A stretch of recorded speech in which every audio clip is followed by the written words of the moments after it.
Així tots de casa que la...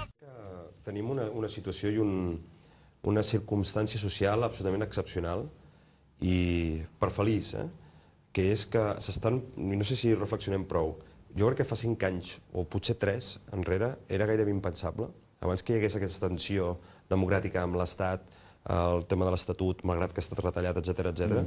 El debat nacional està més present que mai.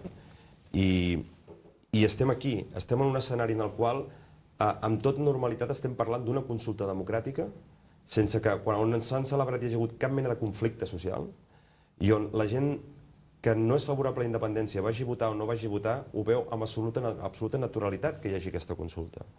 Per tant, penso que és un escenari molt propici justament que hi hagi la consulta i que hi hagi una part de la població, sembla ser, pel que es percep en les enquestes, molt favorable a la consulta, de qualsevol tipus, justament perquè convidem encara més a la gent favorable al no, perquè com més gent del no que està a la societat vagi a votar, crec que més la farem semblant a una consulta oficial, sabent que no ho és. I per tant s'assemblarà més a allò que hi ha a la societat. I crec que legitimarà encara molt més aquest tipus de consultes, tot i sabent que no són vinculants. Per tant, crec que hi ha un escenari molt propici. És a dir, no sé si hagués estat gaire fàcil que hagués hagut aquest tipus de consultes per la independència fa uns quants mesos enrere, o que en les tertúlies de televisió o aquí mateix, tertúlies de televisió, es parli, per exemple, de l'estat propi com una alternativa més a la sortida del nostre país. I penso que això és un guany democràtic de primera línia, que l'independentisme sigui una opció més de debat i per tant les consultes també, jo em penso que és un gran èxit democràtic. Clar, el que passa és que, esclar, el que no... Abans ho he dit, no? Vull dir, si ets independentista, home, si em fas la pregunta de la consulta, et diré que sí. Ara, manifestar-te, doncs no calia, diguem-ne, no? Què passa ara? Tal com han anat les coses, i com estan ara mateix, amb el finançament, amb l'Estatut, amb tot plegat, amb el Tribunal Constitucional fent el tonto, tal com estan les coses, és que, esclar, és que dir que la gent que no ho era, doncs se n'ha de tornar. I aquí és on tenim la feina d'explicar a aquesta gent el perquè de les coses, no? Només que sigui per un sentit pràctic, ja, econòmic, balances fiscals, aquests 2.000 euros a l'any, que per cadascú que marxen i no tornen, només per això ja val la pena el que no tingui més sentiments, diguem-ne. Només per això. Hi ha més coses. Però, esclar, només per un sentit pràctic, o allò que dèiem abans, al començament del programa he dit jo, no? Estaríem a favor d'un estat confederal. Ara, clar, si no podem fer ni això, doncs hem d'anar més enllà. Per tant, jo diria que ara hi ha un clima que l'ha generat moltes... Bueno, el mateix govern de Catalunya, amb la seva manera de fer i de no fer, combinat amb el tema amb l'Estat, amb la seva manera de fer i no fer, genera també una situació complexa i que la gent anem més enllà. El que és evident és que tenim l'autonomia una mica anant en aquesta línia, tenim l'autonomia que tenim, amb aquesta espasa de Damocles de la sentència aquesta del Constitucional que no arriba mai, de federalisme, la veritat és que em sembla que no en parlen ni els mateixos federalistes, almenys a nivell públic, i la solució és la independència. Jo, en primer lloc, cap a on no voldria derivar aquest debat és cap a un anàlisi de l'actuació del govern de la Generalitat, perquè crec que abans ja patirem tots. Jo no patiré, perquè jo estic molt tranquil, però confondrem coses. En primer lloc, a l'Estatut que va aprovar el Parlament de Catalunya, les Corts de Madrid i el poble català, i que a data d'avui, i penso que aquesta és una de les grans, no és feliç, això és una vergonya, està encara en mans d'un tribunal que és constitucional i que hauria de garantir la constitucionalitat de qualsevol llei, i això jo penso que no fa falta tants... Jo penso que això en 3 setmanes i en 3 mesos ja es podia haver fet, per tant, a darrere de la seva decisió és evident que hi haurà decisions polítiques. Doncs jo penso que aquest estatut és un estatut que per primera vegada avançava clarament cap a un model federal, de relació federal de Catalunya amb l'estat espanyol. I per tant, i això jo ho dic sincerament, jo penso que això era així, i potser per això és per lo que l'Estatut encara el tenim en mans del Tribunal Constitucional.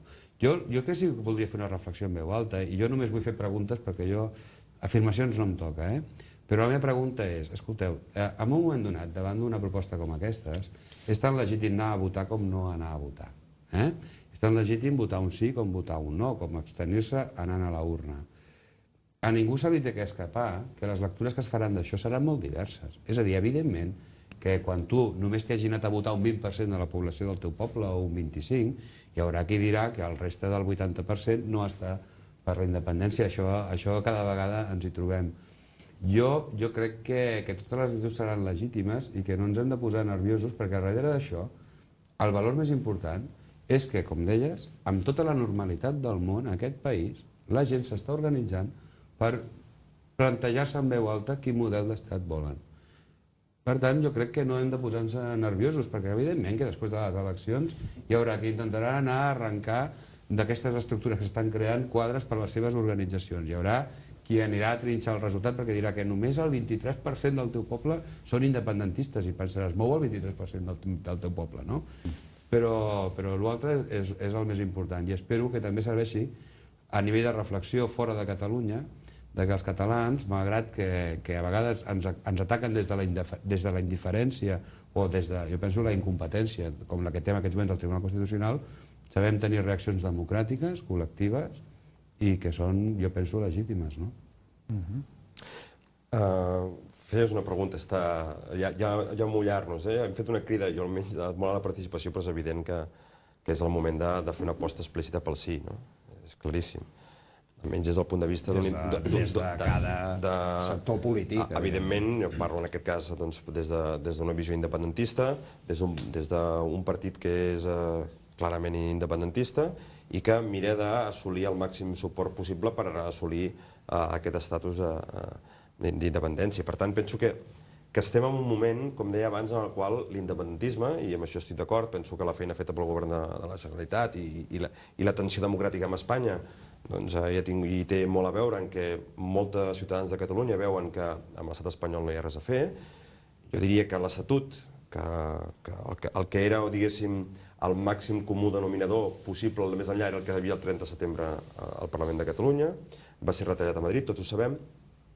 L'Estatut retallat avança una mica més del que teníem, però em penso que abans que hi hagi sentència el propi Estatut ja està superat. Jo penso que hi ha molta gent al nostre país que ja pensa, i nosaltres ho pensem, que l'Estatut està superat fins i tot abans que hi hagi sentència. Hem de fer un pas endavant. Hem de dir si volem realment que aquestes consultes, que són molt potents per la seva força simbòlica i d'organització de la societat civil i de normalització de l'independentisme, es vol traduir també a l'àmbit vinculant de la política catalana. Penso que aquesta és la força també que pot tenir el sí. Amb la participació que hi pugui haver, cert, pot ser interpretada de diferents maneres. Crec que el triomf és que hi hagi les consultes perquè les interpretacions seran les que es vulgui.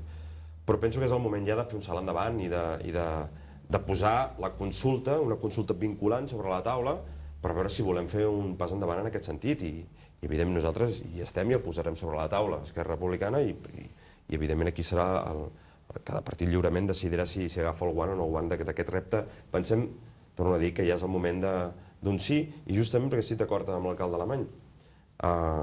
Tenim una societat que és molt diversa i que ja ha traspassat. Penso que ja hem aconseguit traspassar, i aquesta era una de les voluntats, diguem-ho així, d'aconseguir aquest sentiment majoritari entre la població de Catalunya del meu partit, que traspasséssim de l'independentisme, diguéssim, sentimental i cultural, que aquest ja ha de ser i és fort, a l'independentisme pragmàtic. Que les persones, i penso que tots coneixem persones que han vingut d'altres llocs del món, d'altres llocs de la península Ibèrica, que parlen la llengua que parlin, han fet ja una aposta per la independència. Independentment que se sentin espanyols, o se sentin catalans, o se sentin amazics, o se sentin paraguaians, que a Corbera en tenim molts.